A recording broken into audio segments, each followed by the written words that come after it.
per 9000's game room. The Simpsons is an arcade walk-along beat-em-up developed and published by Konami. It was released in 1991. It was the first video game based on the Simpsons franchise to be released in North America. The arcade machine seemed to come in two flavours. One was a large 4-player cabinet in which each of the 4 sets of joysticks and buttons belonged to a member of the Simpsons family. So there was a designated BART stick, a Homer stick, a Lisa stick and a Marge stick, each with its own coin slot. So you walked up and put your coin in the slot corresponding to the character you wanted to play as, which was fine in theory, but I often seemed to find that you'd find one of the games which worked like this, such as the Simpsons arcade game or the Turtles arcade game. You'd pick your favourite just to find out that the joystick on this one was wonky or the buttons didn't work right. Then you'd find the smaller 2-player units where, regardless of which one of the 2 sticks you used, you'd be able to select from the 4 different characters. If my memory serves me correctly, the Simpsons arcade game first came into my life when I played it on holiday in Skegness. And it's something which really appealed to me, as I was a huge fan of beat-em-up games. They were probably my favourite genre at the time, but I was also a massive Simpsons fan, which is not that surprising, as during my youth the Simpsons were simply everywhere. You couldn't escape them. I had t-shirts, cups, heck, I even had the first Simpsons album and would rap my way through Deep Deep Trouble on a regular basis. I was a massive fan of arcades and arcade machines in my youth, so I'd constantly flock to one whenever I saw one, and Simpsons was one of the ones I'd be on the lookout for, alongside the likes of Turtles, X-Men, Golden Axe and Final Fight. But it was always amazing how many would have broken controls or be covered in cigarette burns and other dubious marks. At one point I used to own an arcade jammer cabinet of my own, and one of the greatest things about that was that I could keep on top of the maintenance of the machine, so there was never a dodgy stick or a horrid mark on the cabinet. Well, that and the fact that I used to touch 2 bare wires together to add credits to the game instead of spending my pocket money. One thing a lot of people wrongly say about this game is that it was never ported to any home machines. Well, yeah, maybe it wasn't ported to a games console, but the game was ported to the Commodore 64 and MS-DOS soon after its launch.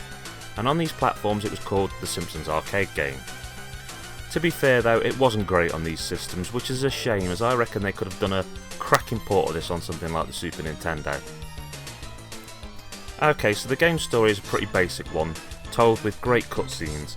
It can be summed up as the Simpsons are walking through their hometown of Springfield when they collide into Mr. Burns' chief lackey Wayland Smithers. Smithers has just stolen a large diamond from a jewellery shop for his boss. During the bump, this diamond goes flying up into the air before coming down and landing in Maggie's mouth. Maggie begins sucking on the diamond like a pacifier, and for some reason, instead of just grabbing the diamond out of her mouth, Smithers decides that it's easier just to kidnap her. This is a little bit weird, as despite Smithers being a lackey in the show, he's more of a toadying butt kisser than a hardcore diamond and baby stealing crook. Still, sometimes games have to swerve a bit from the source material to work. Naturally, the rest of the Simpsons chase after Mr. Smithers, fighting off hordes of enemies who've been hired by Mr. Burns. The pursuit covers 8 different stages, including a graveyard and Moe's bar, each of which ends with a fight against a strong boss character. The graphics are absolutely great. They really work, both as good game graphics and as something which is instantly recognisable as belonging to the Simpsons world. Anyone catching even a glimpse of this would be able to go, "Oh wow, it's the Simpsons." If you keep your eyes open, you'll notice all kind of cool little references to the show. For example, near the start of the first level, you'll see the kid who teaches Homer how to play video boxing in the arcade. You'll see him exit the Noiseland arcade and walk by. Soon after this, you'll see Principal Skinner and Martin. Follow this up in the second level with appearances by Otto and Dr. Marvin Monroe, and to be fair, this sort of thing carries on throughout. The cutscenes are also wonderful. This game gets 2 thumbs up for its presentation. I also have to add that the music and the sound effects in the game are great, not only because they sound wonderful, but also because they are just so true to The Simpsons and fit perfectly with the graphics. So let's get down to the important part, the gameplay. Well, the controls are pretty darn basic. You have your control stick, and then you have a button to attack and a button to jump. Anyone can be playing this in seconds. It's a very easy game to just jump into. Something I really love about this game is that the characters all have their own distinctive attack styles. Homer punches and kicks, Marge swings a vacuum cleaner around as a weapon, Bart uses his skateboard like a club, and Lisa attacks with a skipping rope. And if you get 2 characters standing close to each other in 2-player mode, then you can do a combination attack. For example, if you're playing as Homer and Marge, then these 2 will hold onto each other's ankles, making themselves into a sort of ball, and then rolling all around the screen mowing down enemies. It's kind of neat. to play with different combinations just to see what they're going to do as a group. So like most beat 'em ups, you have your health meter which decreases when you're hit by enemies, but can be raised again if you consume food items. There are also a few weapons you can pick up, such as hammers, bowling balls and mailboxes.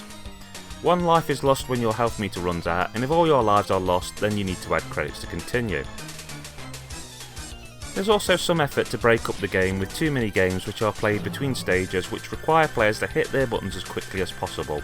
These bonus stages are always competitions between 4 people, be it 4 players or 1 player and 3 computer-controlled competitors, or some other combination of people and AI. If I was to give the Simpsons arcade game a score out of 10, I'd give it an 8. I think it is a great game, but I do think that there are better walk-along beat-em-ups out there. But this one's still a lot of fun and deserves to be played. The game was available on the PS3 and Xbox 360 at one point, but it's one of those games which, being a licensed title, comes with various legal issues when it comes to re-releases and stuff. And so it's one of those cases where if you're wanting to sample it and don't want to spend a ton on a jammer board or an even bigger ton on a full-blown arcade machine, then your best bet is simply to emulate this game. Okay, that's Kerr9000 signing off saying keep on gaming.